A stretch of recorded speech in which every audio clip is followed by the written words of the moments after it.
Okay, so good morning, and here we go, back on the road. I'm gonna try to, as neutrally as I can,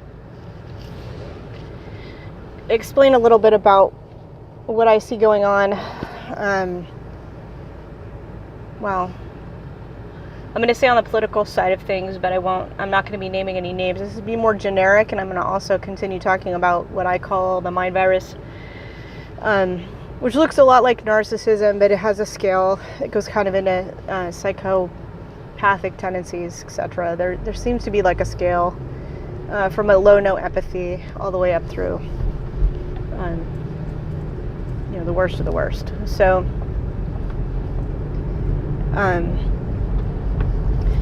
this is something that comes up a lot, and it's one of the more common situations that you get is people have identified with other people in a way that they have self-identified.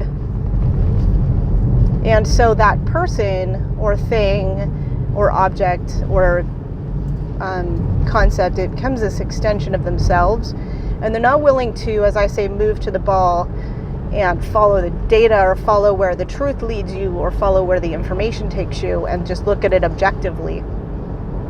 And so listening to a group of pretty informed individuals,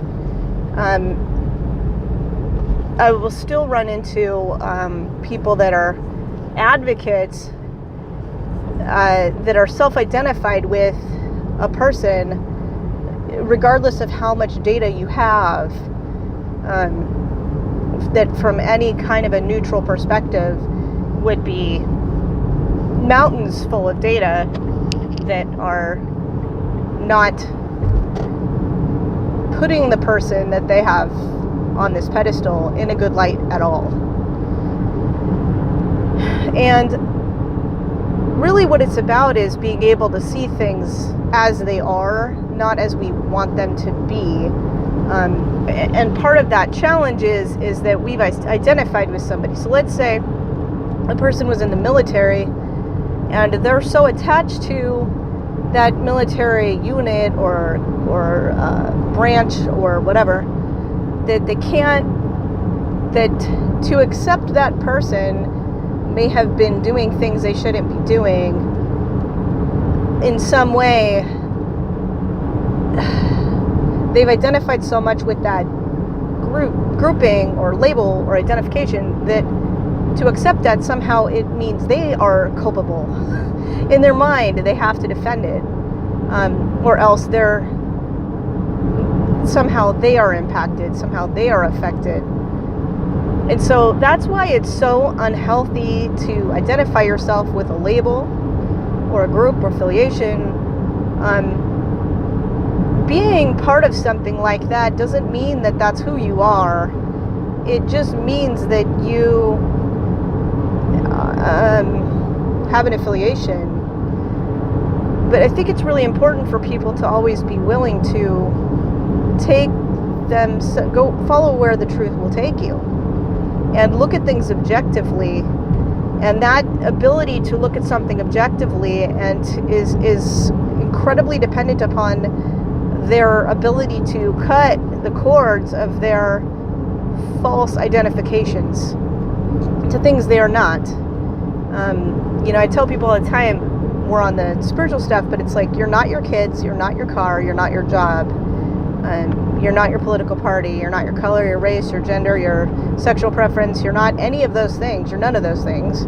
You're a spirit in a biological vehicle experiencing things, and the only thing you can take with you when you leave is your experiences.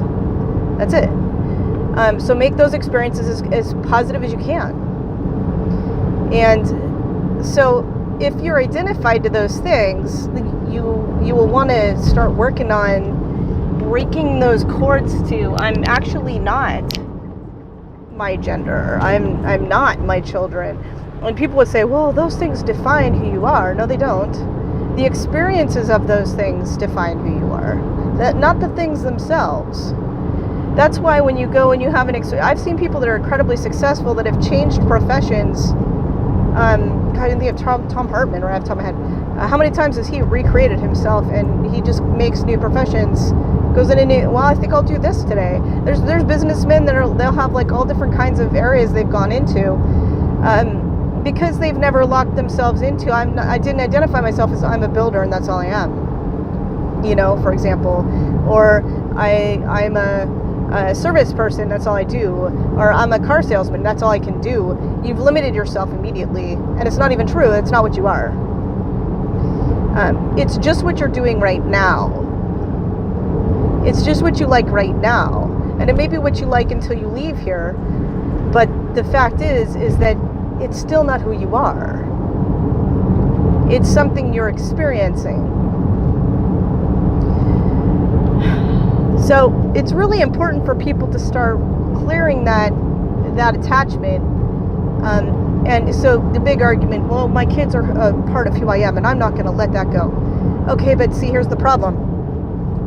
In that situation, you are not, okay, let's say it's a Hollywood person or it's your kids, it doesn't matter. You still have, there's still this whole quantum entanglement component, which science is explaining more and more to people. You are not doing that person any favors by not being honest with them or yourself. So if you are attached to your children, for example, then there's far more pressure on them, whether you see it or not, whether they know it or not, they're feeling it, that tension. So let's say you were an A student and you're identified through your child, you would demand them be getting A's just like you did, even if maybe certain things aren't their forte. So instead of accepting them as they are, you're projecting yourself off of them, and your okayness depends on how they do, which is not true. They are them, you are you. That's a healthy relationship, because then you bring to the table a whole and complete you. You're not out there looking to find completion through other things. I need the fancy car to feel okay. I need the hot wife to make, to be cool in my crowd. I need the fancy house to fit in. All that stuff's garbage. It's just garbage, because none of this stuff's going to be here when you go. It's just not. It's your experience of those things. Plenty of happy people living in a 3-bedroom chiller, kind of chill, relaxing home, where the other people are like rat raced out, just stressed out. So as you start cutting those cords of what you're identified to, you're going to find that you're able to see things more clearly. And when you stop identifying as your child or your job, you are more at peace, and then you're able to actually be a more efficient worker, or be a more efficient boss, or be a more efficient parent, because you're not freaking out on other people trying to control them, or projecting something into that quantum sphere that isn't true. It's just what you think about them. And the reason that matters is because as long as you're holding that projection, they get to hold up that facade. So let's say you have a person, let's say in Hollywood, that's completely corrupt, and everybody reveres this person for something that they think they are, and no one's willing to hold them accountable for their actual actions. So, in a big world of we're here to learn and grow, how does that person grow if there's no accountability being asked of them, or that they're not held to what is, so that they can learn and grow? Instead, they're just continuously getting away with it, like the child and the parent that makes the excuses for the child, and they continue to do bad things and have bad behavior, and they're never held accountable as they go out in the world and they become crooks, criminals, thieves, whatever. Where was the accountability? We have to be able to hold them to that, but the only way we can do that is to really look at it objectively. And the only way we can look at something objectively is to stop identifying with that thing in this illusion world of what we think it should be. So stop looking at it as what it should be, and just look at it as what is it? What is it? Take all your emotions out of the picture. and recognize that you're actually not that. You're not that Hollywood actor. You're not that fancy movie person. You're not, you're not the news guy on TV. You're not the politician. You're not the car, the fancy house. You're none of those things. Your spirit in a biological bodysuit, having this experience, and that's all you get to take with you. So, this world gets better when people start actively looking at what really is happening and stop identifying with things that they're not. And it seems scary at first, but let me assure you, every cord you cut to things that you're not gives you more of you back and makes you more powerful. It gives you your power back. And it allows you to have a more healthy and effective relationship with all those things. Because it's really not about right or wrong. It's more about everybody's kind of here to move this whole process forward of everybody kind of learning together and growing together in a lot of ways. And everybody has their own take on that. And that's fine. That's mine. So back to what I was talking about. So I'm listening to this person and they're telling this story, and they're very heartfelt and very emotional, and you can sense, okay, this person's emotionally engaged. They're making all these excuses they don't have any basis for why they think this person had no responsibility for incredible crimes, okay? Incredible crimes. That they have their hand in all of it. But it was in the world of what ifs is where they were living. It was in the world of devil's advocate on behalf of this person, trying to plead, for the person, they're trying to make all these excuses. Now, you see that a lot with narcissistic victims for their narcissist, because the narcissist pulls on their heartstrings, right? And they hit all the right buttons to make this person defend them, even when the mountain of information says otherwise. They defend them to the death. You could show them everything. You could show them pictures of, and I've seen it, I literally have seen this, you could show them pictures of the person cheating on them. You could show them pictures of the person embezzling. It wouldn't matter. They will find a reason in their mind to excuse it, even if you put it all in front of them on the table all at once, and the mountain of information is just unbelievable what the person's done. You could say this person committed murder, and they will say, well, I'm sure there had to be a reason, because this person's in this group or this organization, or this person, I think this person's a good guy. On what basis?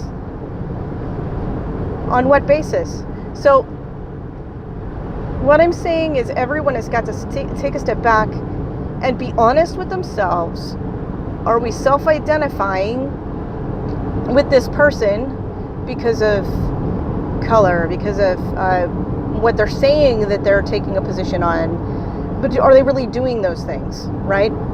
Forget what's coming out of their mouths. Actually, always forget what's coming out of their mouths, because there's very little that's coming out that's honest. They're always going to play this card on you. They will always pull on your heartstrings, because that's how these people exist. That's how they've been taught to operate.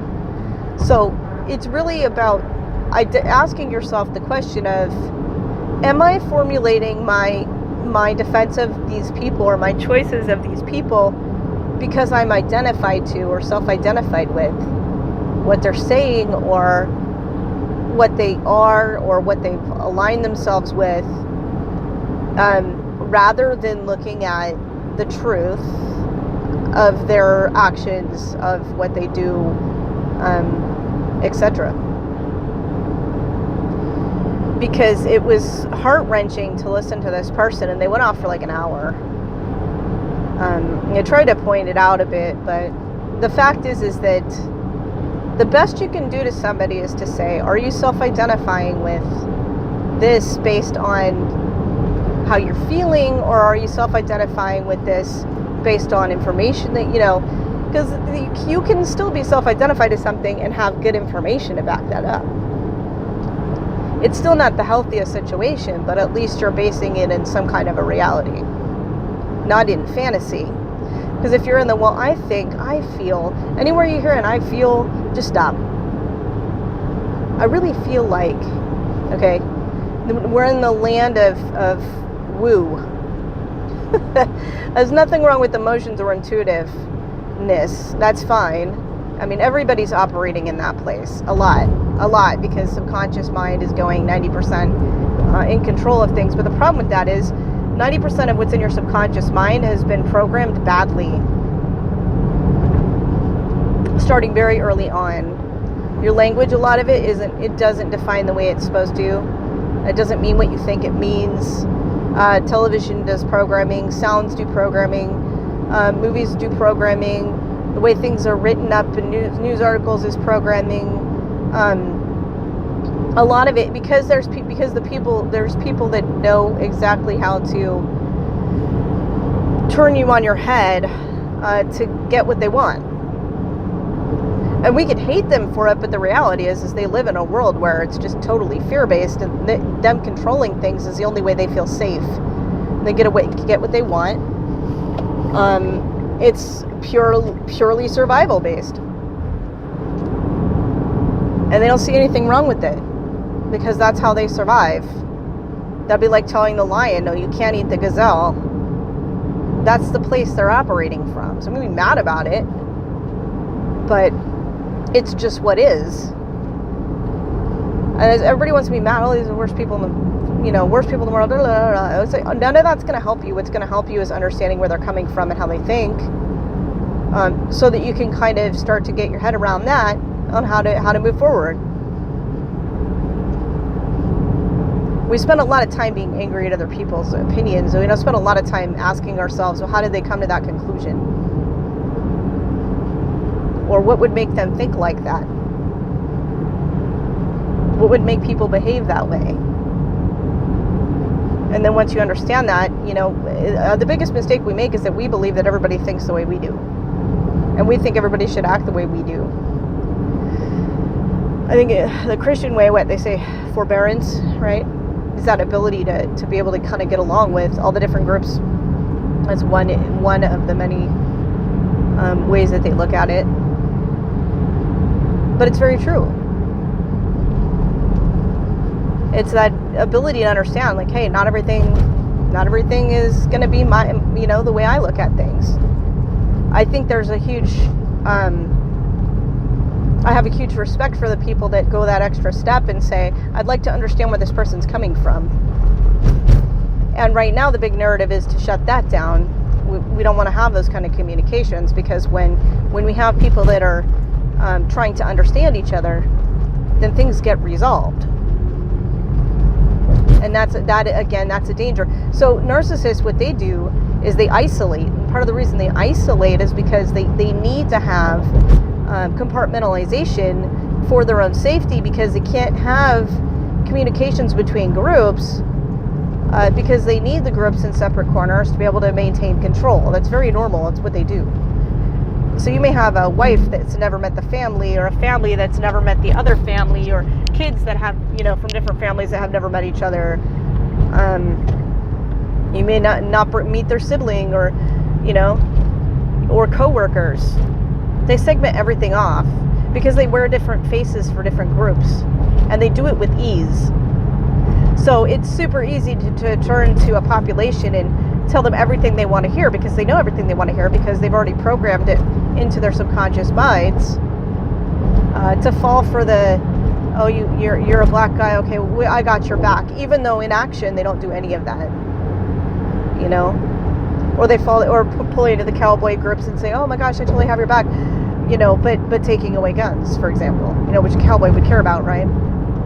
I'm generalizing. So you gotta look at what is the actions, what are they really doing, and that goes for everybody. That goes for every person in your life. But the only way that works is when you start looking at it objectively, and when you start realizing that your emotions have been weaponized against you. And it's pretty well known. They know how to do it. And it's not because some secret organization has taught them. It's natural. They actually, yes, there are groups that get taught how to do this at a much higher caliber level, sure. But the fact is that I can name 5 people right now that have a narcissistic mind virus type level behavior. They know exactly how to move people emotionally. They know exactly how to manipulate people. Why? Because it's ingrained, instinctive, survival level requirements for them. They have to know exactly how to read your body language. Some people, if you look at the narcissist victims, they swear up and down these people are like psychic. It's like they know what you're thinking. Who knows, but I can tell you that they're masters at getting into your head enough to know how to play ya. If you feel if you're they tend to play a lot off of the things you feel insecure about. That's a big one. And they don't have to be politicians to do it. These people have a natural ability to do it. I hear politicians, it's a lot more polished. But this is happening at a relationship level, on a ground level. These people are throughout the population. What causes it? I don't know. But it's repeatable. I can see it. It's completely recognizable. And it's widespread from bottom to top. Whatever's happening here. So, and this doesn't get better on their side because they're in a fear state. They are literally so far into the well. There's no getting them out until we figure out how to get ourselves out. And we're the only ones that can. If there's any hope for them, it's the fact that we figure it out. We got to figure it out. The people that do have access to their emotional level have to learn how to find their counterbalance, to find that truth. And to give you an example, when I was depressed, I learned this the hard way, because when I was depressed, my way out of it was to have to ask myself, is this emotion based in a reality? Or am I just feeling an emotion? And more times than not, nothing had really happened to affect me, to put me into the mood I was in. I mean, now I realize there's all kinds of things happening in the world. There's frequencies, there's all kind of stuff happening that screw with people, environmentally and so on. Medications and every other thing. But for me, it was just like, I'd be okay, and then suddenly I'd just feel like the world was coming to a halt. I'd have to literally walk myself back. It's like, okay, let's just forget the right brain for a second. Let's talk to the left brain here. What happened? Let's assess it. Am I basing this in logic? Where's this coming from? And while it didn't always make the feeling go away, it helped me to check in with myself to say, I don't really know where this is coming from. So I'm not going to let this get out of hand. So people can do that all the time, really. It's a practice. It's a bit like, it's a reality check for yourself. I'm totally triggered because this person just said all the right things. But now let's just take the emotional content out of this. I'm going to step back. I'm going to pretend I'm not Fred here or whatever. I'm going to take a step back. I'm going to look at this realistically. What do they used to say when you're a kid? It's like, make a list of pro and cons. Just write it down on paper. Just take your emotions out of it. What are the pros? What are the cons? What are they saying? What's really happening? Bottom line. What are they telling me it is? What do the statistics really look like? What are they telling me they're for? What are they really voting for?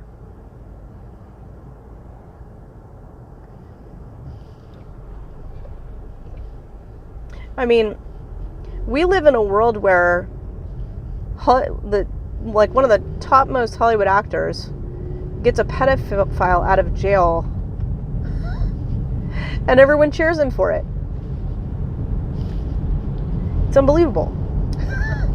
But nobody hears about it because, all the information is controlled by a lot of the same people. It doesn't take a lot of people to really wreck things, by the way. I don't know that this is a 50%, it's not like a 50-50 good v bad scenario. A lot of this is perspective. People's fears are bouncing around all off of one another in reflection all over the place. I can't imagine what that would look like if you were to look at people's minds the same way you would look at like DDoS attacks on one of those radar websites where you can see all the hacking attacks going back and forth.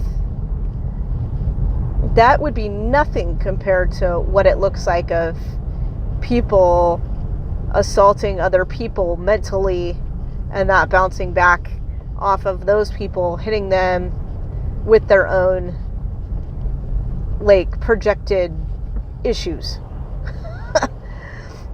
It would be unbelievable. A spray of disaster all across the map. Just, it would be just wild to see it. And at some point, if the tech people have it the way they want, they can actually at some point IP you to your head, to your brain. That's part of what the quantum networks are about, and the D waves, and the part of it is about being able to actually build this communication to and from people. Everybody's, oh, it's so crazy. No, it's not, because your brain works like a radio, and you have piezoelectric crystals in the pineal gland, which has been jacked up by all the chemicals and it's calcified. If you look into that, you'll find that data is out there. It's been out there for a while. People don't understand. Fluoride's not bad for you. Well, but they're talking about the pineal gland being calcified. People don't know. Well, why would that matter? Because that's basically kind of like your radio antenna to all things that are not physicality. So shutting that off shuts off a lot of stuff that's happening subconsciously. You may not understand it. Your intuitiveness dies back. I don't know how it affects dream sleeps and other stuff. Not sure, but something to think about. So yes, you can be wired. Absolutely. There's patents for it too. All kinds of fun stuff out there if you just look. It's so easy for people to, it doesn't fit into my narrative, so I'm not going to look at it. Okay, fair enough. Well, I create my own world, so no, you're co-creating your world. You get to put your 2 cents into the total reality. So if the bulk of the reality is that everybody thinks the end of the world is going to happen by the end of this year, for example, that's problematic. You can project it out what you want, but I'll tell you what, your ability to project anything out into the world, as long as you're operating from fear-based, your ability to push that out is limited significantly. The more you ditch the fear, the more you're projecting out peace and calm, and you're projecting out with more force, the more clear you are. As part of the reason why having everyone in a fear state is such a good thing is for people that are trying to keep things in control, is because, then it's kind of like when you see birds flying in a big group. It's like, just get that one bird to come this way. You can get the group, you can just get it to form and go in one direction.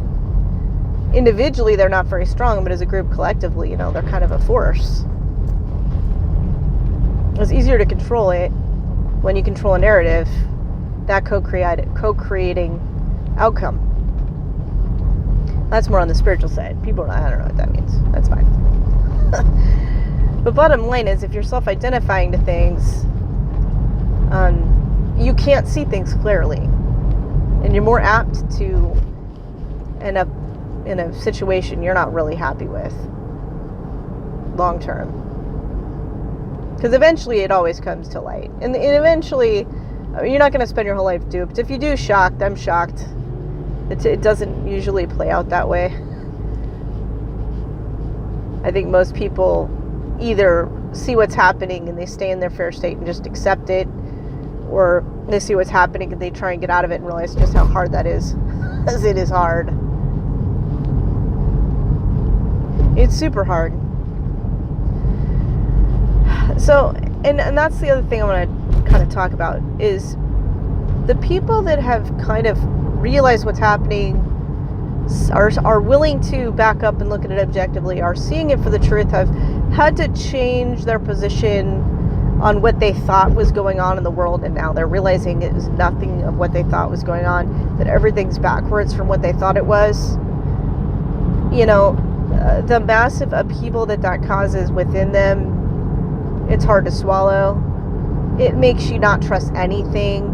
It makes you not trust yourself or your own ability to judge anything, because it's so dramatic. They're like, I wasn't wrong about one or two things. I was wrong about all of it. That's the same experience a victim has with their narcissist. Like, I wasn't wrong about a couple things. I was wrong about all of it. I was like, that's what the number one thing you hear from these people is, like, everything they told me was a lie. Everything they told me, almost everything they told me was not true, was a lie, was an exaggeration, a fabrication, and then they get angry. That's the big problem that I see. If you take an entire population and you have, let's just go on a limb here and say half. I'm hoping it's more than half. But let's just say half the population is awake and the other half isn't. The more that stuff, and it will ultimately rise to the top. Let's just say, you know, there's a percentage of those people that will never, ever, ever get the point. They'll stay in the suffering, which, by the way, is choice of consent to suffer. It's choice to be unhappy. But the other ones, they wake up. The level of rage, if you want to see what it looks like, go listen to narcissist victims that finally just figured out what's happened. It's scary. They're so angry. I mean, they're broken too, and they're crying. Some of them are crying. If you really want safe spaces, that's the time you're going to really need it. So those will get used, either way. Or crying safe spaces is when people see the things for what they really are. It's inevitable that that will happen. It's a rage that I really don't look forward to the population figuring it out, and it won't turn into a civil war thing that everybody thinks. It's just crazy. I don't see it happening, because the people that are awake have at least enough of a clue to realize that this is not. You can be angry at the other side, but here's the thing: what they're angry at the other side for is not being willing to see. And there's your cognitive dissonance. It means you see what you want to see, you're unwilling to look at the other side of things, but at some point it's going to be where they have no choice, because that's just how that's how the universe has been operating. It's a repeatable pattern that I can almost guarantee that that's how it will be. It's going to become so uncomfortable where they feel like they're dying. They're going to feel like they're dying because they're so identified to things that aren't real, aren't true, aren't them. And it feels like death. It does. This person that you worship, this tennis player you worshipped, apparently is like the worst person you could imagine. It's a disaster, you know, killed people, murdered people, I don't know, whatever. They just say, this person's nothing you thought they were. They were held up on a pedestal. It's all garbage. The whole thing is just a giant illusion. Everything you thought you knew on its head. You're gonna feel like you're dying because you're self-identified to it for your okayness. Your life literally depends on X person. Any narcissist victim that lost their narc, they basically feel like they're dying. They're dying because their identity is, and the narcissists are really good at making it so they weave this web where your identity totally revolves around them, because they always control the narratives and they always control who you're allowed to be around. And they have so many minions to reinforce that. And those people are also tricked too, a lot of them. Some of them know what's up, but most of them don't. So those people are selling you on how amazing this person is. And if you leave, not only are you dealing with the narcissist, you're dealing with the minions. So there's your mainstream medias. Because they're all on board too. They're either duped or they know what's up. So it's not like you can just say, wow, this person sucks, and walk away. Let's say you're strong enough to finally just say, okay, I see what's really going on. This is total bullshit, and wow, I'm out of here. Not so easy. Everyone else doesn't see it. So now you're like, okay, I can't really talk to you about this. And then the minions are at it too. So here's what it looks like for a narcissist victim. They're like, wow, this person's like horrible. I need to get out of this. Now, your mom and dad love them. All your friends love them. Nobody sees what they're doing. Just you. Because they abuse you. But everybody else that keeps telling, oh, they're so amazing. They're so wonderful. You're so lucky to have them. They totally take care of you.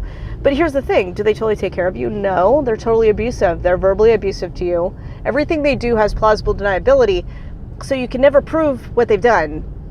But even when you can prove what they've done, they always have an excuse, which all the minions and all the people that are triangulated, they all will buy into it, because they aren't on the receiving end of it. So the people that are targeted see it, but the people that aren't targeted are totally, completely duped. Okay? And it's all controlled. It's all controlled. And it's by design. And part of that is because the isolation. So they control, like, who gets to talk to who. And they're just masters at it. It's all very orchestrated, but it's not. It's just, it comes naturally.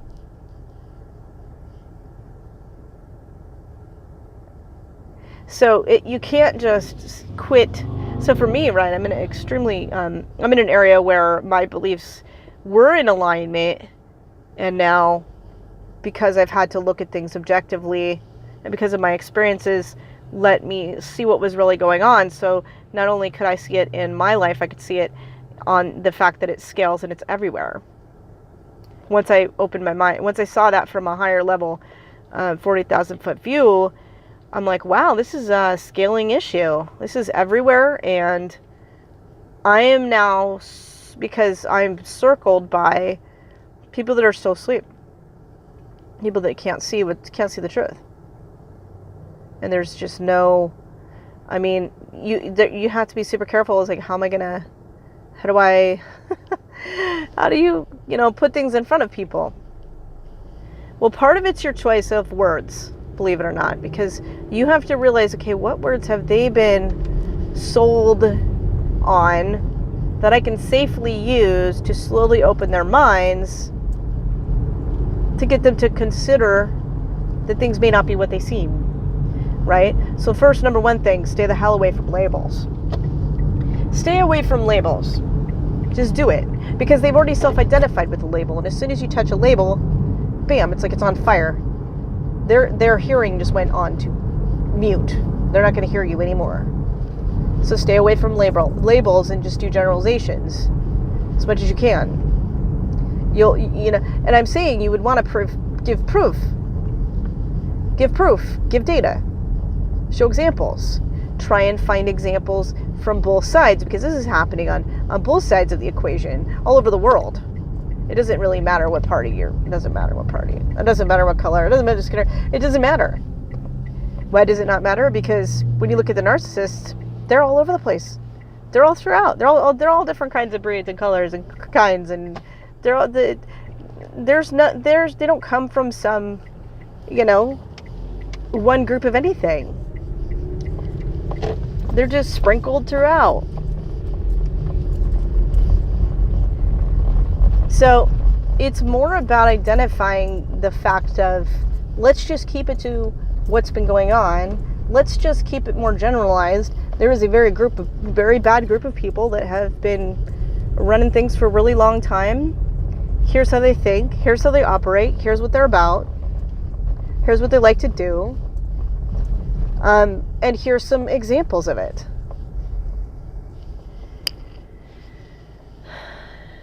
You got to take the labels out, number one thing. We take something from the US side. So, generic, let's just say, take the immigration argument. You know, let's just take out the equation. Yes, there are people that probably need help. I agree to that. There are also people that are paid to come across to create problems in our country. Bam. Okay. So the people that are good people, they're good people. So you still have the same dynamic. There are good people. They're getting taken advantage of by the bad people that are also hitching a ride in. Okay. That are paid to hitch a ride in by the people that would like to keep things all screwed up. That work through crime. Okay. So you have criminals in government. Who's going to disagree with that? Who can argue that there's corruption in politics? Nobody. There's no one in the world that can argue that there's not corruption in politics right now. It is. Everyone can agree on that. There's unbelievable corruption in government. I've yet to have anybody dispute me. Okay. You must find the common denominator and provide people with data that has no labels. And just the facts, ma'am. Okay? Just the facts, ma'am. That's it. That's it. Just the facts. Here's the data. Here's what we're seeing. It's not about, you haven't chosen unwisely. You were lied to by groups within all of those organizations across the world that had a very different goal in mind. And now we got good guys and bad guys. Who's going to disagree with that? You're good guys and bad guys depending on your perspective. So, making progress is about finding the middle ground. It's why they don't want you to have conversations. It's why they don't want the two sides to actually talk about it. Because ultimately, it is in most people's nature to be good people. They would love for us to think that all humans are evil. They've been telling us that for years. I don't see that. I do see there's good and bad, and nobody's perfect, and people do bad things. I think a lot of people do good things. I think if I really look at it objectively without being told that humans are bad, which is what we've been told for I don't know how long, I see more good people than bad people.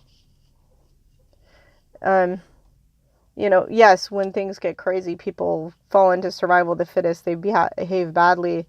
Will they come together? Yes, I've seen people come together, and I've seen people raid grocery stores. You know, it's like, it can happen.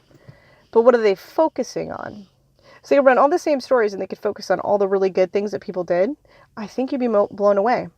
But all the people that took a stand or tried to help each other. Why aren't those stories running? Because they would love for us to think that people are bad. Why? Because that's how they see us. So the separation that they do, the compartmentalization, it's critical to not having people finding the common denominator, which is in their nature to try to get along with each other. Because if you think about it, let's just take the U.S. for example. We are the most diverse country anywhere. This is the hotbed of everybody under the sun in our country. We are the mutt of the world. This country in particular has had to learn, for the most part, how to get along more than it doesn't get along. It's in our very nature to try and figure out, how do I live side by side with 8 different groups, 9 different, 10, 15, 20, I don't know how many different groups of people. And we do it most of the time pretty successfully. And it's easy to incite rage in us if they pull on our heartstrings. So they don't want us talking, so that's why they want to shut all the narratives down. Because not only Because when two or more people come together,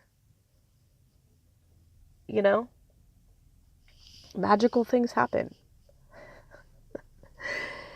It usually starts off with rare, but in the end, I think I've seen it plenty of times where people in the end get to the bottom of things, or they just have a knockdown, drag-out fight. But I think most of the time, you're going to see people start out with a big argument. In the end, they can either agree to disagree, or they come to some kind of agreement where, okay, well, I agree with you on these few things, but I don't agree on these. And when they don't, somebody's triggered, because typically most of the time they've identified with something that they got to look at more objectively. Both sides in any kind of situation need to look at something more objectively. And that's why companies hire mediators and arbitrators. It's like, I'm gung-ho, I believe that I'm right, and this other guy believes he's right, and we're going to just duke it out. But what you do is you come to the table with all your best arguments.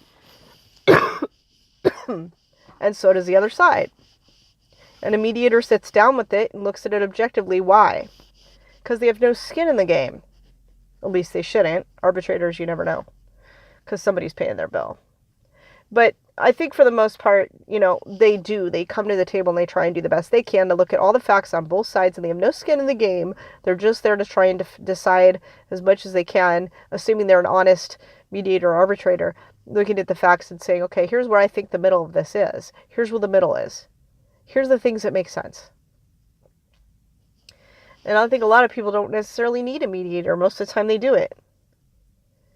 I mean, in construction, a lot of the time, our guys are doing that every single day on the hour. They're constantly having to make those decisions. Okay, well, what's fair? What's not fair? Okay, I think we could do this, do that, but I think we should stand up for ourselves on this and this. It's a normal operating function for people, especially here where we're at, to be constantly doing that, to try to find the middle ground. So it's super critical to people that are in a fear state and that need to control through isolation and compartmentalization. That dialogue needs to stop. They can't do that. They can't have that. Because that's when the other person's arguing for the other side to look at it more objectively or to see it from their side of things. And when the data is not on your side, especially with narcissists, the data is almost never on their side, because anybody that's trying to expose a person to the truth, the first thing they do, especially with family members, if the family member is onto them, they will do everything to make their victim completely uncomfortable as hell from the one family member that's trying to help them or show them the truth about what's really going on. If there's anybody on their side, they will cut cords to anybody that supports that person. They'll make sure that you have no support. None. And that they're your only source of support. The only person that will save you.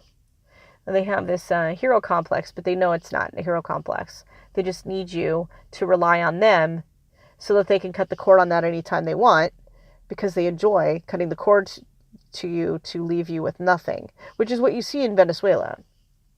They made the entire society down there dependent on the government, and then they cut everything, so the people had no food, no nothing. And that's been the goal of basically that was the overlying goal across the board. Or all the P's, everybody, it's nobody likes to see generalizations, I think, for the most part. It's if you were a Democrat, you don't want somebody to tell you all Democrats are bad. You don't want to be labeled liberal. You don't want to be, it's you've just been labeled all these things. It's hold on a second. There's something about that's off-putting and infuriating, because you just got lumped into a classification. And so it's the same for the other side. And it's not even based in reality. So the people that, it's on the other side, it's well, we're truth tellers. Okay, if you're truth tellers, why are you generalizing that everybody that's on this side is insane or nuts or whatever?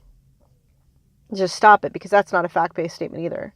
No, what you have is elements in both groups there that have a really fucked up agenda. That's what you have. And just like anywhere in the world, you have good people and bad people. Defined defined by what your perspective is.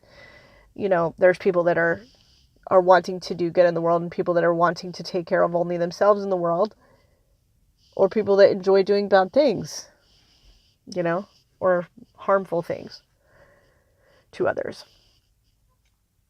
So the label thing is just got to stop, because it's not doing a damn thing for anybody. It's just not.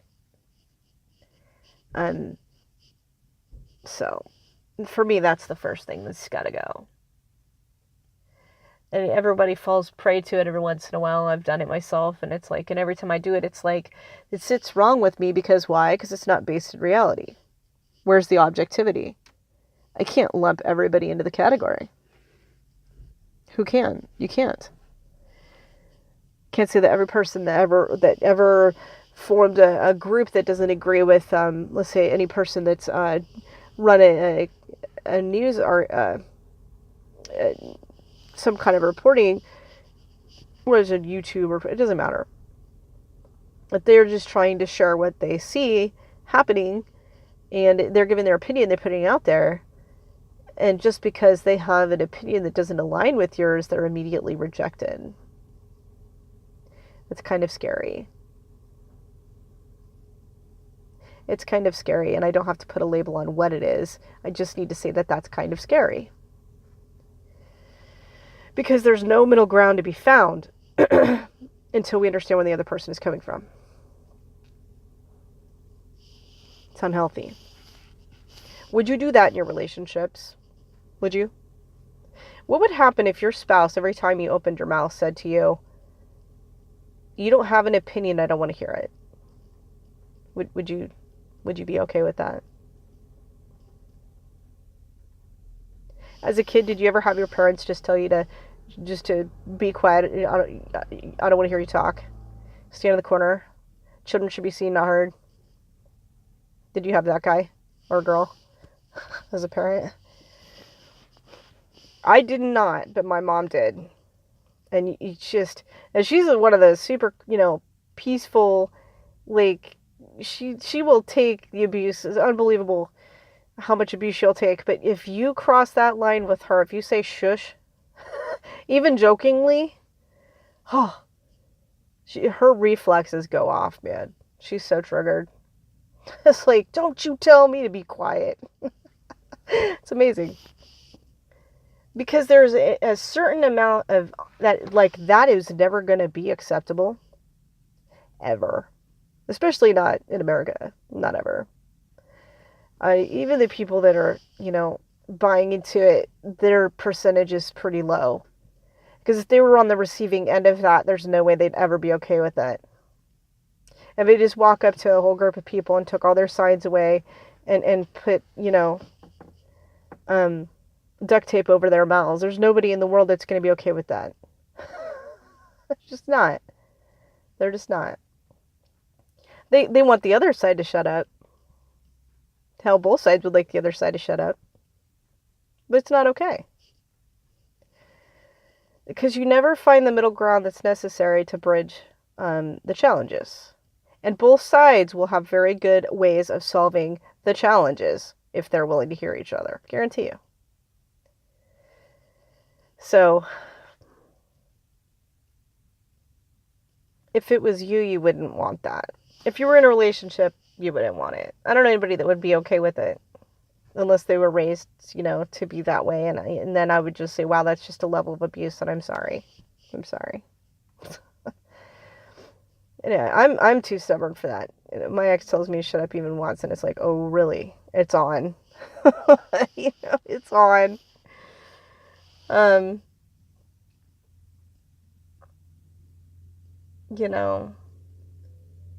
So, anyway, this is just food for thought. I think that we have to really not be so identified. We have to realize that the stuff we don't want to hear, we don't want to hear what people are telling us that we don't want to hear, but that's all coming from within us. If we really hate what we're hearing, we got to look a little deeper. Well, and I just ask a simple question: why are they saying all this? Where is this coming from? Where is it coming from? Are they being brainwashed, or am I, or what's going on here? But we got to look at it objectively and say, really, am I identifying with this person that's speaking because they're saying all the right things? But are they doing the right things? Are they backing up what they're saying? Like, you know, because actions do matter. It's a big tell on who's a narcissist and who's not, or who's in that bracket of I'm really in it for myself. And those people, it's real easy to tell because all you got to do is really just look at what they're saying and look at and what they've been doing. I can't obviously qualify as that psychological list of narcissism per se, but I kind of lump it into like that mind virus category, low no empathy, deviant type, where you can't believe a thing they say. But the only way you know is if you look beyond what their words are, beyond what they're telling you, you know. And from like a news perspective, it's like when all the stories are the same, it's like, you know, challenge yourself. What else is happening in the world? Maybe you can go out and see if there's anything else out there. How much am I missing? How much am I not hearing about? Because there's some really good people out there trying to verify all the words that are being used right now, all the things that are being said and told. We're really trying to dig and find truth right now. You know, the truth shouldn't scare us. We should be eager for it. We should be always looking for it so that we can make the best decisions we can in our lives, the most informed decisions that we can in our lives on all things. And yes, in the end, it's kind of up to us to decide what our truth's going to be. But there's also levels of reality that are there. It's a shared reality of what's going on. And I think it's important that people just kind of cut those strings to the identificationist, all this stuff that you're not, and just take a real look at something from a non-emotional perspective and be willing to kind of consider, okay, what's the other person's point of view? Because that's how we mend the fences. And that's how we actually can solve for X, right? How do we get to a solution here? There has to be a middle ground. You know, both sides will always have to make a concession. That's how it works in contracting. And people are never, you know, you typically walk away 100% happy with the way things land. It's more about, can we get to this mutual territory where both people have gained and perhaps had to give away a little bit. And that's how you know you're doing well. So, yeah. Anyway, I gotta go for now, but that's part of what we're dealing with in the world right now, and there'll be more on this.